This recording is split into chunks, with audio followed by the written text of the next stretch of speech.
মধ্যপ্রাচ্যের অন্যতম শক্তিশালী দেশ ইরানকে কোনোভাবেই মাথা তুলে দাঁড়াতে দিতে চায় না পশ্চিমারা। এজন্য তারা দেশটির বিরুদ্ধে অর্থনৈতিক, সামরিক সহ বিভিন্ন ধরনের নিষেধাজ্ঞার জাল বসিয়ে রেখেছে।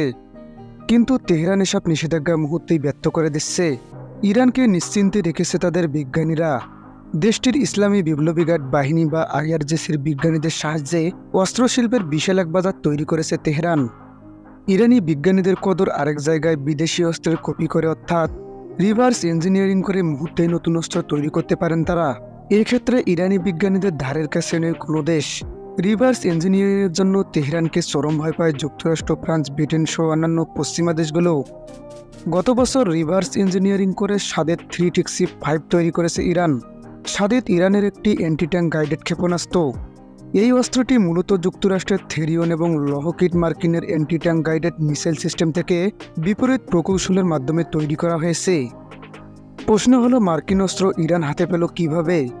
মূলত রাশিয়ার প্রেসিডেন্ট ভ্লাদিমির পুতিন বন্ধু ইরানের হাতে এসব অস্ত্র তুলে দিয়েছেন বলে অভিযোগ রয়েছে।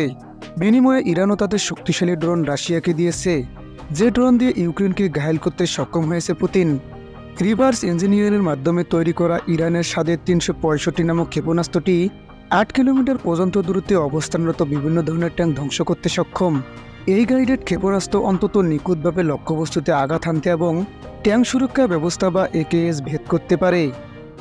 রিভার্স ইঞ্জিনিয়ারিংয়ের মাধ্যমে ইরানের স্থানীয়ভাবে তৈরি করা সফল অস্ত্রের মধ্যে রয়েছে তুফান অ্যান্টি ট্যাঙ্ক গাইডেড ক্ষেপণাস্ত্র। এটি যুক্তরাষ্ট্রের তৈরি BGM-71 অ্যান্টি ট্যাঙ্ক গাইডেড ক্ষেপণাস্ত্র থেকে তৈরি করা হয়েছিল। সেন্টার ফর এনইউএস আমেরিকান সিকিউরিটির বিশেষজ্ঞ ডোনাথন লন্ড সিএনকে দেওয়া সাক্ষাৎকারে বলেছেন, ইরান অন্তত সফলভাবে অ্যান্টি ট্যাঙ্ক গাইডেড ক্ষেপণাস্ত্রের বিপরীত ইঞ্জিনিয়ারিং করেছে এবং তুফান তৈরি করেছে, যা প্রায় আসল অস্ত্রের মতো।